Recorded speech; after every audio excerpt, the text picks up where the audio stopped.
सभी को नमस्कार। देखिए, हम पढ़ रहे थे संवाद सेतु के अंतर्गत लगभग 4 या 5 बिंदु थे, जिसमें पिछली वीडियो के अंतर्गत हम पढ़ रहे थे पत्रकारिता के विविध क्षेत्र। इस बिंदु के अंतर्गत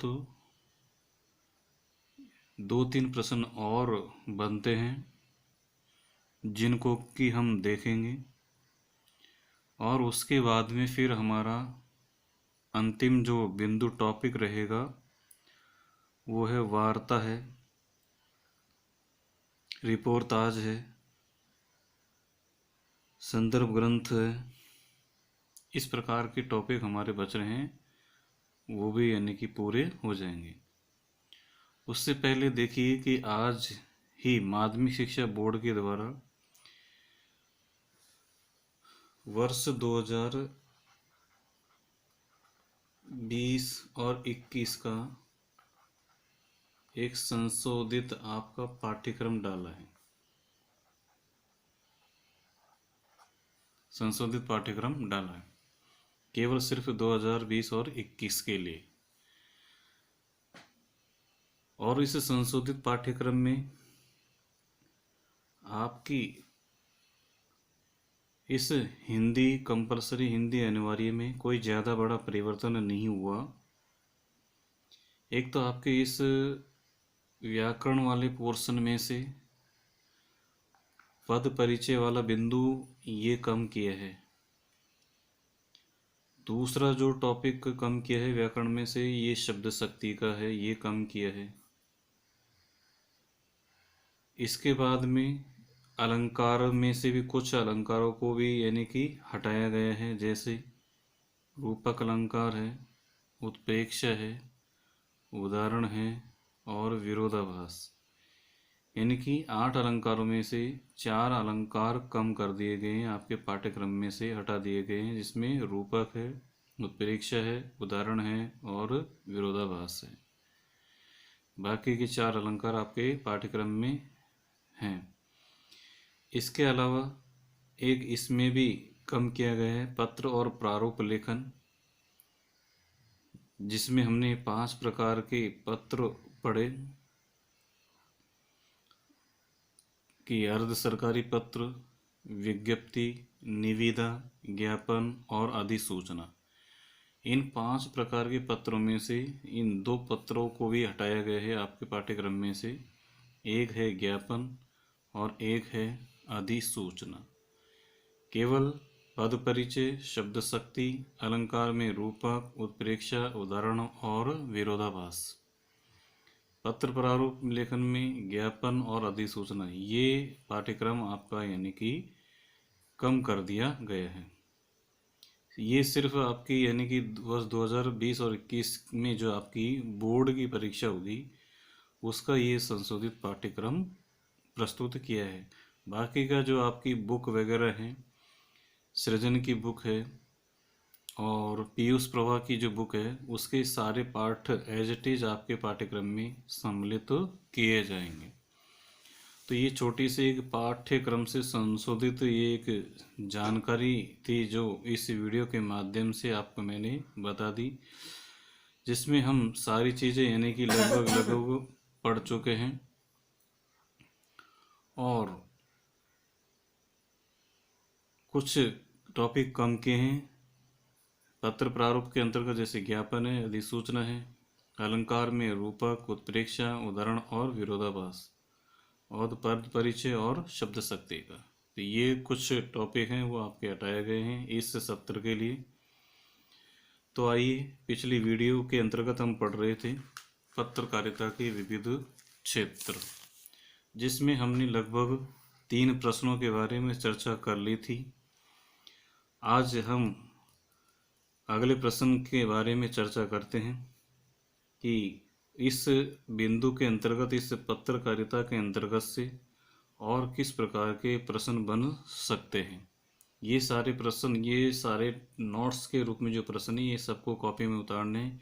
इस संवाद सेतु के अंतर्गत किसी भी टॉपिक में आपका कोई भी सिलेबस यानी कि पाठ्यक्रम कम नहीं किया गया है। इसका पूरा सिलेबस एज इट इज यूँ का यूँ ही रख दिया गया है। तो देखिए प्रश्न संख्या 4 के बारे में कि वाणिज्य पत्रकारिता के इतिहास के बारे में एक संक्षिप्त टिप्पणी लिखिए। इससे पहले हमने पिछले प्रश्न में फिल्म पत्रकारिता के इतिहास पर हमने संक्षिप्त लेख लिखा। उसके बाद में एक प्रश्न वाणिज्य पत्रकारिता के इतिहास के बारे में भी पूछा जा सकता है।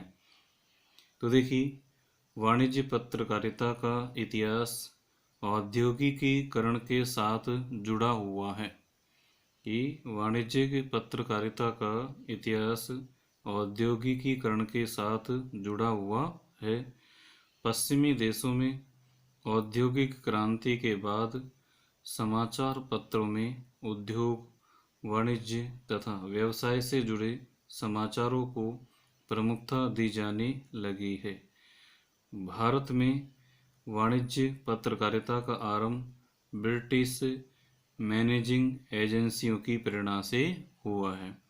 तो देखिए कि वाणिज्य पत्रकारिता का इतिहास औद्योगिकीकरण के साथ जुड़ा हुआ है।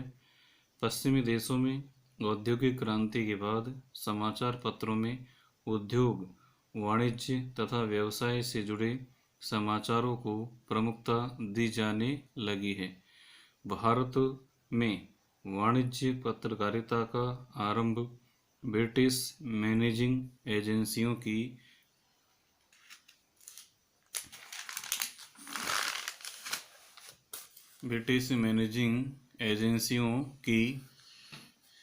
प्रेरणा से हुआ है।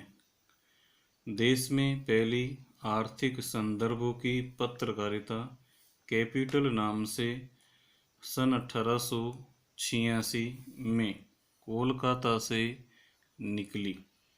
कि देश में पहली आर्थिक संदर्भों की पत्रकारिता किस नाम से, कैपिटल नाम से, और 1886 में कोलकाता से निकली। लगभग 50 वर्षों के बाद में मुंबई तेजी से आर्थिक गतिविधियों का केंद्र बना। इसी समय में या इसी दौर में ही मुंबई से प्रकाशित कॉर्स साप्ताहिक पत्रिका ने अपनी विशेष पहचान बनाई। आज़ादी के बाद गुजराती में व्यापार का प्रकाशन सन 1949 में मासिक पत्रिका के रूप में हुआ। तो इस प्रकार से हमने वाणिज्य पत्रकारिता के इतिहास के बारे में हमने जाना कि इसका कैसा इतिहास रहा है। तो इस प्रकार से हमारा जो ये बिंदु चल रहा था कि पत्रकारिता के विविध क्षेत्र, इसमें लगभग 5 या 6 प्रश्न हमने इनका अभ्यास किया। ये टॉपिक हमारा कंप्लीट होता है। अब इस संवाद सेतु के अंतर्गत लास्ट जो हमारा बिंदु बच रहा है, लास्ट हमारा जो यानी कि टॉपिक बच रहा है, वो है कि रिपोर्टाज, यात्रा वृत्तांत, डायरी लेखन, संदर्भ ग्रंथ की महत्ता और वार्ता। ये संवाद सेतु के अंतर्गत हमारा एक लास्ट टॉपिक और बच रहा है। आइए इसको भी हम पूर्ण कर लेते हैं। इसमें से किस प्रकार से प्रश्न बन सकते हैं कि रिपोर्टाज क्या है या किसे कहते हैं, प्रमुख रिपोर्टाज लेखक और उनकी रचनाओं के नाम बताइए। इसी प्रकार से यात्रा वृत्तांत क्या है या यात्रा व्रत किसे कहते हैं, और प्रमुख यात्राव्रत लेखक और उनके यात्रा वृत्तांत रचनाओं के नाम बताओ। इसी प्रकार से डायरी लेखन क्या है, डायरी लेखन किस प्रकार से लिखा जाता है, डायरी लेखन क्यों लिखा जाता है, इसकी क्या विषय वस्तु होती है, वो डायरी लेखन के अंतर्गत पढ़ेंगे। और एक है संदर्भ ग्रंथ की महत्ता, की संदर्भ ग्रंथों की इनकी क्या महत्ता होती है उसके बारे में। और अंत में पढ़ेंगे कि वार्ता साहित्य क्या होता है। तो आइए सबसे पहले हम रिपोर्टाज बिंदु से ही ले लेते हैं कि इनसे कौन कौन से प्रश्न बन सकते हैं। तो देखिए पहला प्रश्न है कि रिपोर्टाज किसे कहते हैं तथा प्रमुख रिपोर्टाज लेखक और उनकी रचनाओं के बारे में बताइए। प्रश्न इससे रिलेटेड बन सकता है कि रिपोर्टाज किसे कहते हैं तथा प्रमुख रिपोर्टाज लेखक एवं उनकी रचनाओं के बारे में बताइए।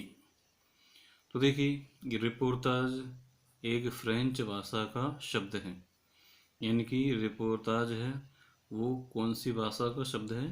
फ्रेंच भाषा का शब्द है, जो अंग्रेजी के रिपोर्ट शब्द का ही संशोधित रूप है। यानी कि अंग्रेजी का एक शब्द कहलाता है रिपोर्ट, उसी का ही यानी कि बदला हुआ या संशोधित रूप यानी कि क्या कहलाता है? रिपोर्टाज। और रिपोर्टाज जो कि एक फ्रेंच भाषा का शब्द है। जिस रचना में किसी घटना या वर्ण विषय का आंखों देखा तथा कानों सुना ऐसा विवरण प्रस्तुत किया जाए कि पाठक का हृदय वीणा के तारों की तरह झंकृत हो उठे और वह उसे भूल न सके, उसे रिपोर्टाज कहते हैं। देखिए फिर से कि रिपोर्टाज फ्रेंच भाषा का शब्द है, जो अंग्रेजी के रिपोर्ट शब्द का ही संशोधित रूप है। जिस रचना में किसी घटना या वर्ण विषय का आंखों देखा तथा कानों सुना ऐसा विवरण प्रस्तुत किया जाए कि पाठक का हृदय वीणा के तारों की तरह झंकृत हो उठे और वह उसे भूल न सके, उसे रिपोर्टाज कहते हैं।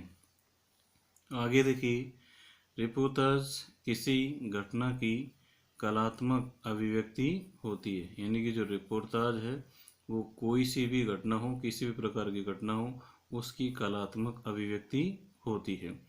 रिपोर्टाज में कहानी तत्वों का मिश्रण रहता है। यानी कि जो रिपोर्टाज होते हैं उसमें कहानी तत्वों का यानी कि मिश्रण रहता है।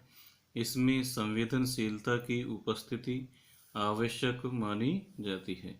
इसमें संवेदनशीलता की उपस्थिति आवश्यक मानी जाती है तथा यह एक साहित्यिक विधा है।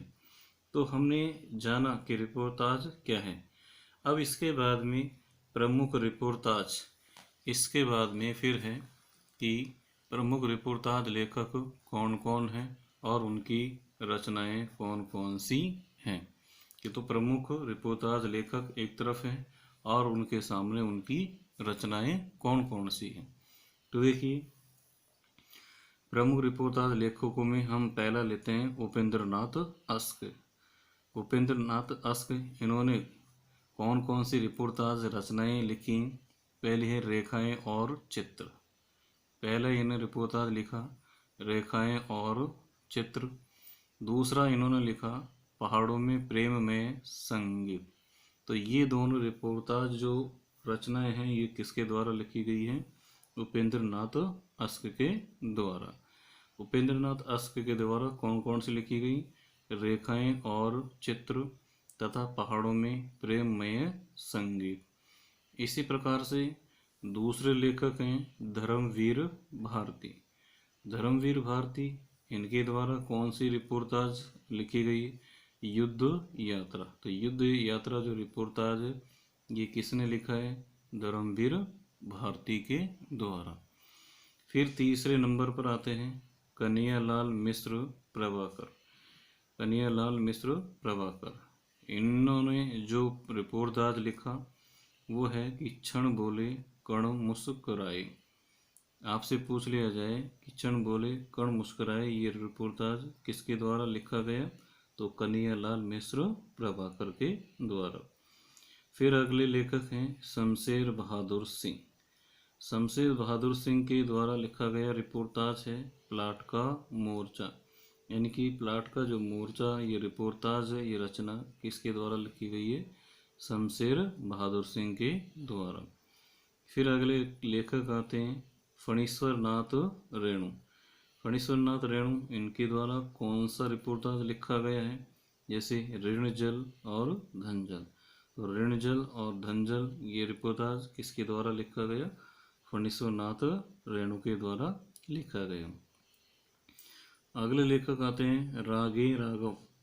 अगले लेखक हैं रागे राघव और इन्होंने जो रिपोर्टाज लिखा है वो विशाल भारत शीर्षक नाम से लिखा है। तो विशाल भारत शीर्षक से जो रिपोर्टाज लिखा है वो किसके द्वारा लिखा गया? रागे राघव के द्वारा लिखा गया। अब इसके बाद में नोट डाल करके अपन को लिखना है, जैसे कि हिंदी में रिपोर्टाज लेखन का प्रारंभिक प्रयास। अगर पूछ लिया जाए कि हिंदी में रिपोर्टाज लेखन का प्रारंभिक प्रयास भारतेंदु युग से माना जाता है।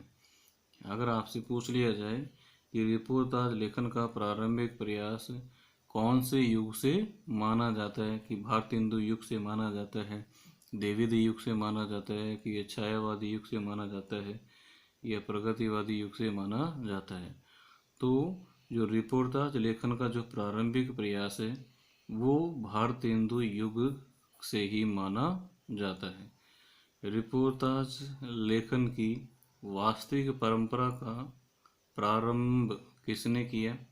प्रश्न पूछ लिया जाए कि रिपोर्टाज लेखन की वास्तविक परंपरा का प्रारंभ किसके द्वारा किया गया, तो रिपोर्टाज लेखन की वास्तविक परंपरा का प्रारंभ यानी कि शिवदान सिंह चौहान के द्वारा लिखा गया, यानी कि लक्ष्मीपुरा से माना जाता है।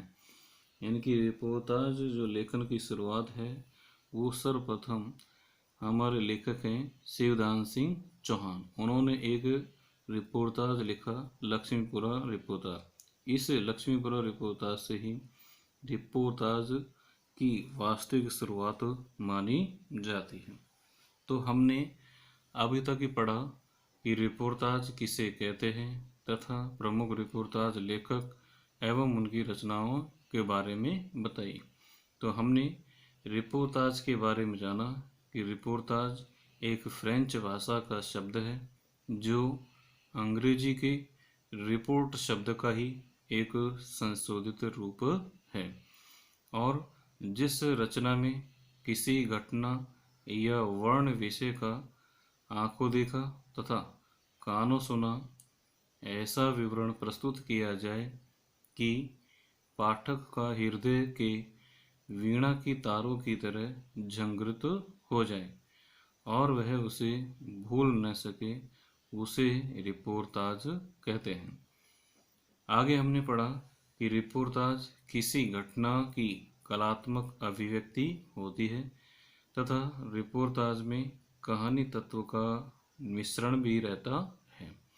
इसमें संवेदनशीलता की उपस्थिति आवश्यक मानी जाती है तथा यह एक साहित्यिक विधा है। फिर उसके बाद में हमने एक तरफ लिखे यानी कि प्रमुख रिपोर्टाज लेखक और उसके सामने उन्होंने कौन कौन से रिपोर्टाज लिखे हैं, और हमने ये भी जानने का प्रयास किया कि जो रिपोर्टाज जो विधा है, इस रिपोर्टाज विधा के लेखन का प्रारंभ कौन से युग से माना जाता है, तो इस का जो प्रारंभ है वो भारतेंदु युग से माना जाता है। और रिपोर्टाज लेखन की वास्तविक शुरुआत यानी कि किस लेखक के द्वारा और कौन सी रचना से मानी जाती है, तो रिपोर्टाज लेखन की वास्तविक परंपरा का प्रारंभ शिवदान सिंह के द्वारा लिखा गया यानी कि रिपोर्टाज लक्ष्मीपुरा से माना जाता है। शेष जो हमारे टॉपिक बच रहे हैं इसके बाद में यात्रा वृत्तांत है, डायरी लेखन, संदर्भ ग्रंथ की महत्ता और वार्ता, ये हम अगले वीडियो के अंतर्गत देखेंगे। इनके बारे में हम अगले वीडियो में चर्चा करेंगे। तब तक के लिए सभी को बहुत बहुत धन्यवाद।